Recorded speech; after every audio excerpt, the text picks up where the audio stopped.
Well, good morning, possibly afternoon to some of you. Looks like we still have some people joining, but we're going to go ahead and get started with our compliance panel this morning.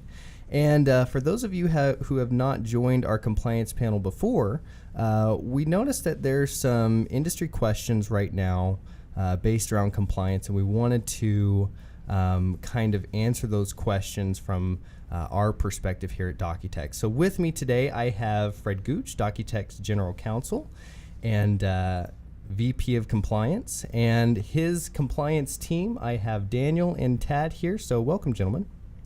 Thanks, David. So today we're going to be going through some questions that we've already had asked, and we will also be answering questions if we have time allotted for them. So feel free to ask some questions through the GoToWebinar question portal. You can just go ahead and submit those questions through there, and then we can glance at those. And if we have time at the end, we will be more than happy to answer those. At the end of the webinar, we will be sending out a PDF copy of today's questions and answers, and you'll be able to view it at a later date today on our website for your team if you wanted to review that with your team or anything like that. So without taking up all the time, I'm going to hand it over to you, Fred. Go ahead. Thanks, David. Good to be back here for another exciting compliance webinar, just what everyone wanted to be talking about. But we're still getting a lot of questions, especially most of those are related to TRID and some of the ambiguities in the TRID rule. And so we'll go ahead and address some of those questions and how we see it today. Just wanted to kind of give a typical disclaimer here. Docutech's not a law firm. Although we may have staff attorneys, we are not a law firm, and we cannot give you legal advice. And so if you need legal advice for your particular situation, go ahead and consult your legal counsel. But with the disclaimer out of the way, we're going to go ahead and jump into our into our first question, which is one that we've been hearing quite a bit about: upfront mortgage insurance premiums. And Tad is going to walk us through how we think that those refunds should be disclosed on the CD. Hey, thanks, Fred. So in answering this question, there are two common scenarios that have come up. And the first scenario is when there is a refund and no new upfront mortgage insurance premium fee. And the other scenario is when there is a refund with a new upfront mortgage insurance fee. And looking at the first scenario, where there's a refund with no new upfront mortgage insurance fee, the place that would be put would be in the other credits section in section L. And the reason behind this is due to an interpretation by the CFPB, which it talks about if the credit is attributable to a specific closing cost listed in the closing cost details. And as reason behind this is that if there's no new fee attributable to the refund, then it would fit under this section on the other credits. And in support with that, the section by section analysis states that in this event, the rebate or refund can be disclosed as any other credit from a party other than the creditor or seller under proposed 102638J2 VI. And in this situation, the other credit section in section L would be the place to put the refund. And since, in answering the question, since the alternate CDs do not have a section L, our interpretation would be that the standard CD would be the proper form to use, and that using the alternate CD would not be proper. However, just a general note to this is that the GSEs will eventually mandate that the delivery of the UCD, and once they require that, they're requiring also the use of the alternate CD. However, there's not any formal direction as to how to handle this yet by the CFPB, but they have given informal guidance that the refund may be put in the payments and payoff section. And now let's taking a look at the second scenario where there is a refund with a new fee. Now, using the same analysis of attributable to a specific closing cost, the CFPB have given some direction on that. Since there is a new upfront mortgage insurance premium fee, that the refund on the refinance would be attributable to the new fee, and so the fee may be reduced by the amount of the rebate or refund. And so in this scenario, the place to put the refund would be in section B with the new upfront mortgage insurance fee. Just as a recap of this, in the scenario of the refund with no new upfront mortgage insurance fee, the place would be to put in section L. And then if there is a refund with a new fee, then the place would be disclosed in section B of the CV. Okay, so this is one that keeps coming up over and over again, and it really seems like that the rule in the commentary seems to indicate that this kind of an escrow refund would be, it seems to point that section L, pretty clearly there's authority from the commentary, right, that it can go in section L. Yeah, that is correct. I would assume that would be kind of the default place to put the refund without any other circumstance happening. And then there's this other tricky place in the commentary where it talks about a fee or a credit that's attributed to a specific fee, and seems to indicate that you might be able to put that in section B as well, right? So B could be another option, but probably less preferred than section L. That's correct. And so then once you get to an alternative, LE or CD in this case, right, you don't have a section L. And so then then the question would be, well, where do you put it? The CFPB seems to have been giving some informal advice that it can go in section, that it can go in the payoffs and payments table. But the rule for the payoffs and payments table only talks about charges, right? Right. So that doesn't seem to be supported in the rule, but it becomes a little bit problematic, especially once you have the GSEs that are stating that they're going to require you to use an alternative form when they come out with the UCD. Right. So then you're stuck with section B or possibly the payoffs and payments table, but we're hoping to get some more clarification specifically on this matter. That's right. Hopefully they'll give some clarification soon. So, I mean, this is one that I've seen a lot of questions on, and people will argue section L or section B based on that section of the commentary. Not real clear either way, but I would agree with you. I think that the rule tends to support the section L approach as a preferred approach. Right. All right, enough of UFMIP refunds for right now. We're going to go ahead and talk about, we've had some questions about investment properties and what TRID documents are required on investment properties, and Daniel has been looking at that one. Well, the question that actually came in was phrased in such a way that it's like, what does Docutech require for TRID documents? And we don't require, because we're not the governing authority here. We're not the regulators.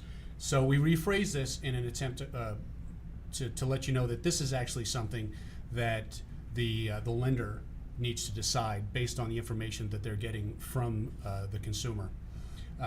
What we've included are a couple citations with just general coverage that states what TRID applies to, and the 4 sections there.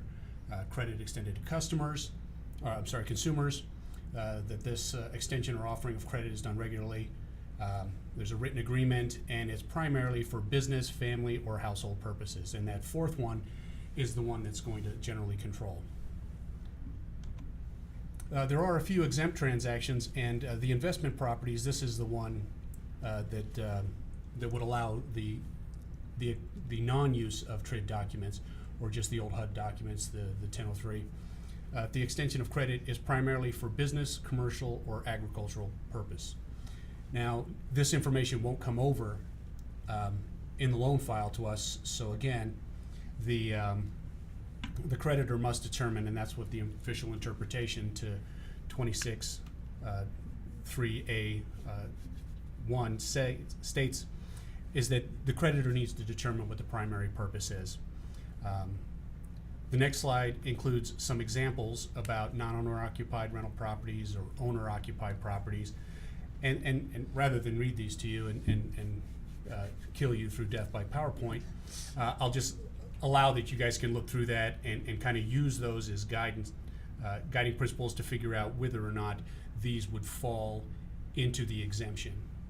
So hopefully this would allow our clients and lending partners to determine, based off the information that they're getting from the consumer, whether or not the TRID documents are appropriate for investment properties or not.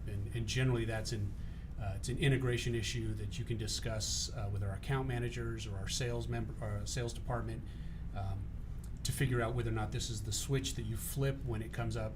Is this a TRID loan or not?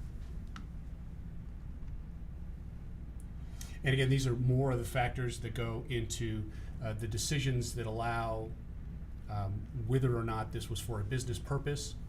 Our favorite always goes back to that it's not for a business purpose if you're refinancing in order to pay off your kid's college loans, or in my case, the loans for law school, which will probably, my kids will have to end up paying off. The ones, Romanet 3 talks about some of the ones that are business examples, are not business examples. Romanet 2 talks about when they are. The one that I like most is the loan is used to expand the business, even if you're taking out a second on your home to expand your business. That is not for business. That is a business loan and not a loan for personal or primary household use.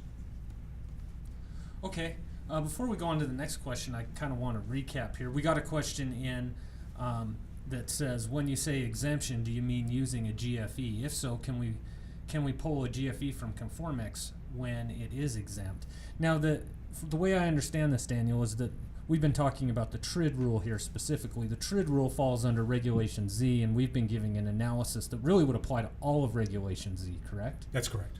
So the GFE is provided pursuant to Regulation X. The old Regulation X, we would have to determine, it would be a slightly different analysis under Reg X than it would be under Reg Z. That's correct.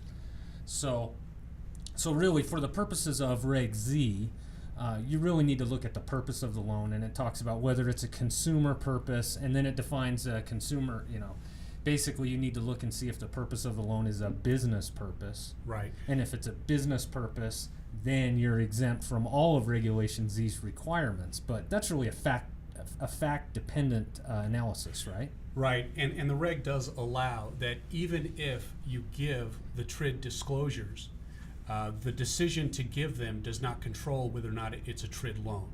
So you could give the TRID disclosures and still have an exempt loan, that's primarily for business purposes, and it wouldn't require it. So it's kind of like, if you give it, it's a belts and suspenders approach. You're covered if you're not sure, but if you are sure, and you don't want to give it, just make sure that you document your reasoning behind it in case anyone ever asks a question. Okay.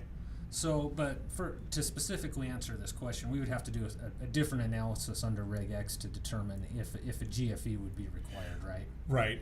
And we can do that, and we can answer that possibly offline or in the next panel. Absolutely. We'll try to follow that up, and there are other factors that determine whether or not the GFE is required along the same lines, but that would take some time to research it so that I don't completely.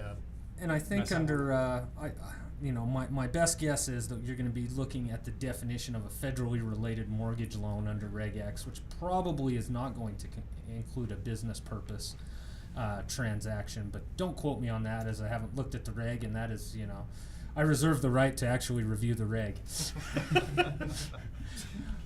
So, but we'll do that and get back to you. So the next set of questions that we've got here has to do with disclosing a simultaneous second transaction and making the cash to close balance.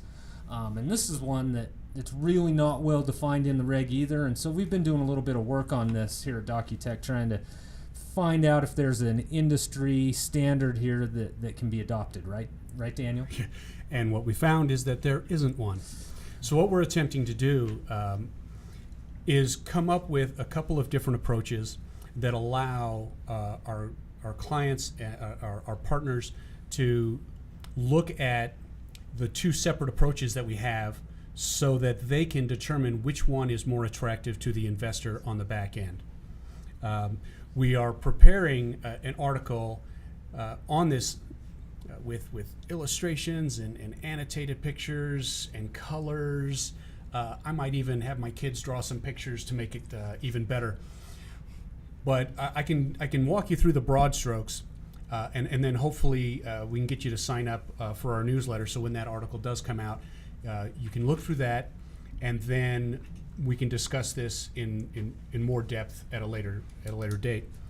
But generally, the first approach is to treat both of them as a purchase transaction for loan purpose, and the loan proceeds from the first are reflected on the second, and the loan proceeds from the second are reflected on the first.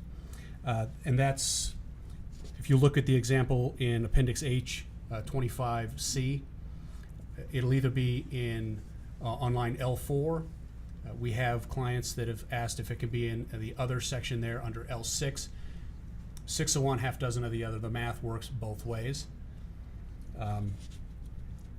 That way, we also have the proceeds, the cash to close from the first, showing up on either line L6 or L7, depending on how you're treating the loan proceeds, showing up on the second, so that the cash to close on the second shows up as 0. And the only cash to close for the two loans together is the cash from the borrower on the first or primary loan. We have another approach where we're using the first mortgage is a purchase transaction, and the second is a home equity line of credit. Because the not a line of credit though, a home equity loan, right? Home equity loan. Yes. Well, I'm sorry, I've got HELOCs on the brain. Yeah. I don't know why. So it's a home equity loan, and the home equity loan for the second only uses the appraised value, so all of the places where the sales price would normally populate on the CD, it doesn't, so that all we have is the loan proceeds, and then what you have is the cash to close on the first represents the amount of money that the borrower needs to bring for that loan, and the cash to the borrower from the second will be the cash that they're getting from that home equity loan, which then is reflected on the first as cash that they are bringing as proceeds from the second. This is why we're doing the whole article, so that we can sit there and we can have arrows, and hopefully it makes more sense then.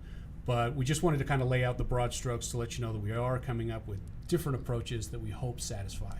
Yeah, and our intent there is going to be to issue the to ask to basically send these questions to the CFPB and also circulate them with other vendor groups and our clients in the industry, and see if we can find if there is a type of industry standard out there while we wait for feedback from the CFPB, because we know they're getting pummeled with questions, right? They are, and we think that both approaches that we are putting forward fall within the guidelines of the regulation. Basically, we don't fall afoul of the reg, and we believe it's permissive. So we don't think that anyone's going to get dinged on them in the interim. And of course, we will tweak our approach once we do get that guidance, should it ever arrive. So we got a question in here that's related to this, which would be interesting. I don't know that we've considered that, but the question is, what about the 3-day right of rescission on the second if it's categorized as an equity loan? And that's not, I'd have to think through that in my, if it is a refinance and a lien is being taken, then you could a lien is, or someone's interest is being encumbered by a lien in a refinance transaction. You could possibly have a right to rescind. However, I think that's one that we'll probably defer, and we can do some research and get back to you. But that is an interesting question. Well, it is, and you're going to get the classic legal response of it depends.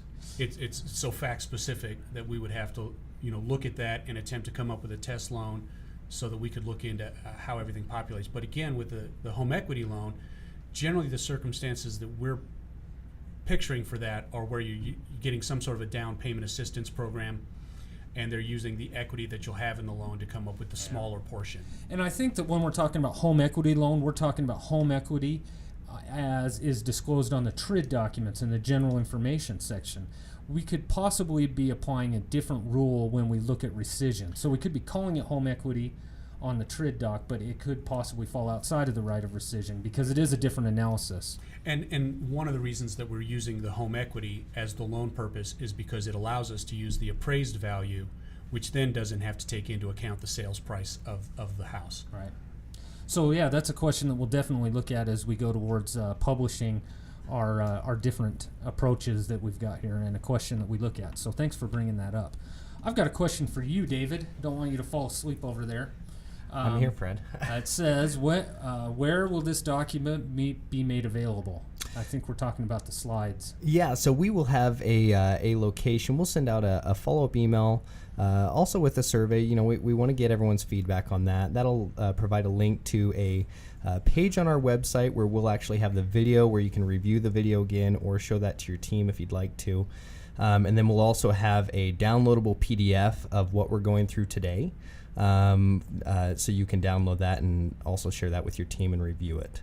So yeah, that'll be provided after the compliance panel today in an email. So okay, we've got another question here, and it is, what are the options for handling the earnest money when realtors are involved? Is the only option that the realtor brings a check to closing? Tad, have you been researching this one? Yes, actually, there's actually nothing really in Reg Z or Reg X that specifically addresses how to take care of this. And so my analysis really would be that whatever the applicable state statute, Possibly local custom. right? It seems to me that if it was if the earnest money is earnest money towards the purchase price or the sales price, possibly we would look at section L in an amount that has already been paid by or on behalf of the borrower. Right, that's a possibility. Yeah, I think that would be the first place that I would look at. But we've done some research and haven't been able to find anything that is specific to this situation. Yeah. Okay, I've got another question here. Where are seller paid fees supposed to go? For example, the abstract of title or lender's attorney fees. Should they be listed under section B, services the borrower did not shop for, as a seller fee, or do we list them all under section H, other costs? I've seen it both ways. This is an interesting question because it could depend whether you're looking at the loan estimate or whether you're looking at the closing disclosure. There is some debate out there still as to exactly what fees need to be disclosed on the loan estimate. Is it just fees that the borrower pays, or could it include fees that are borrower responsible fees that may be paid for by another party in the transaction, like the seller? And we've asked the CFPB this question many times and have got different answers. And so we actually have a system setting in our software that allows you to disclose all the fees on the LE, or just to disclose the fees that the borrower is going to pay. Once you get to CD time, then you've got the different columns for seller and other, and so I think that it becomes definitely not as big of an issue there. So I'm going to apply the CD analysis here because the question talks about whether they would be paid as a seller fee or in section H. So I'm assuming that we're going to take a look at the closing disclosure here. So I think that the key here is, if you look at the definition for section B, which is the services that the borrower did not shop for, it says, I'm going to just read a little bit here, under the subheading services borrower did not shop for, and in the applicable columns as described in paragraph F of this section, an itemization of the services and corresponding costs for each of the settlement services required by the creditor. I think that's the key word, required by the creditor, for which the consumer did not shop in accordance with 1026.19. Now, and then they also have to be services that are provided by someone else besides the creditor or the mortgage broker. So I think when you're looking at section B, you're looking at settlement services that are required by the creditor. Now, if you go on and you look at the instructions for the closing disclosure, the regulation here, for other, it talks about under the subheading other, and in the applicable columns as described in paragraph G of this section, an itemization of each amount for charges in connection with the transaction that are in addition to the charges disclosed under paragraphs F and G1 through G3. Those are loan costs and other costs. For services that are required or obtained in the real estate closing by the consumer, seller, or other party. So to answer the question about these seller fees, whether they go in B or whether they go in H, I think that you need to apply the analysis from the regulation here and try and determine whether that fee is required by the creditor. If it's required by the creditor, arguably it goes in section B. If it's not required by the creditor, if it's just obtained, if it's required or obtained by the consumer, the seller, or another party, then those fees would go into section B, or section H, section H. So you would apply that analysis to your, to the fees, which were the lender's attorney's fees, possibly for document preparation, as well as, or seller paid attorney's fees for document preparation, or an abstract of title. If it's required by the creditor, I think that arguably it should go in B. If it is not required by the creditor, but is required by some other party or is something that the consumer has selected, I think it would go into section H. We're still getting a few questions in, but unfortunately we're running a little short on time. So what we're going to have to do is answer a few of those questions that have come in our response that we're going to send out. Some of the questions are a little bit more detailed than we're going to be able to get into quickly in a minute or two and give an adequate response. We do appreciate your participation and the thoughtfulness of the questions. They're definitely something that we see more than a regular basis, unfortunately, but we appreciate everyone's participation and the questions, and I think that'll leave with David. Well, thanks, guys. I really appreciate you coming in and answering some of these questions. Just to kind of reiterate what I said earlier is this will be in an email, this webinar, and also a link to the downloadable PDF of what we've covered today. If you do have any other questions, you're more than welcome to email us at legal@docutech.com, or you can call us at 800-497-3584. Again, thank you to everyone for attending today. We really look forward to the next compliance panel and more of your questions. So thank you so much, and we'll see you next time.